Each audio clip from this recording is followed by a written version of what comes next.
Hello, it's Kelly Timecat again, and today I'm going to review The People We Hate at Weddings.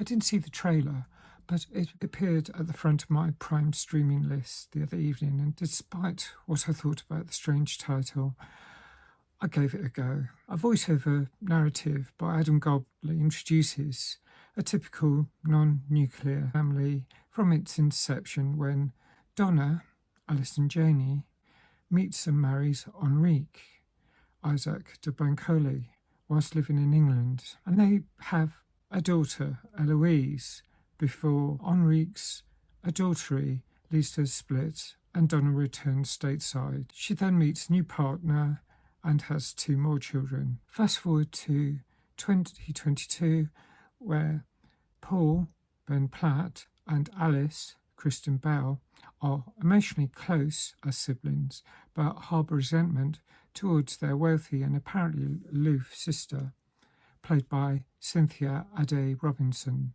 She invites all the family over to London for her wedding, and the madcap fun begins. What I liked about this film was I found it really funny. There are plenty of jokes and they are wide-ranging.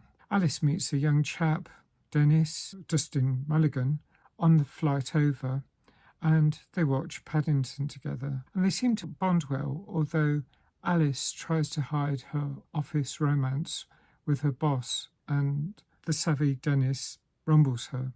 Paul is gay, and some of the jokes originate from his partner's desire to hook up with his old university professor for a threesome. The humour relating to Paul mainly focuses on the discomfort of homophobia from other parties. For instance, when Donna tries to prove she's embraced how Paul is by telling a random passerby in the street in the city of London. Eloise really does seem to be offering an olive branch to her estranged and bitter siblings, but the circumstances are largely beyond her influence. Meanwhile, Donna might still have a spark when it comes to Enrique, but by the wedding day, 3 of them are in a custody suite, a British police cell. What I wasn't so keen on, not a lot really.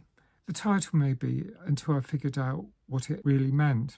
I should have watched the trailer. At 100 minutes, it's a lengthy film, but it really is fun-filled. I think I'll score it 9 out of 10, because it's the kind of comedy that I really enjoy. Just thought good fun all the way throughout. Let me know what you thought. Thanks for watching. Bye for now.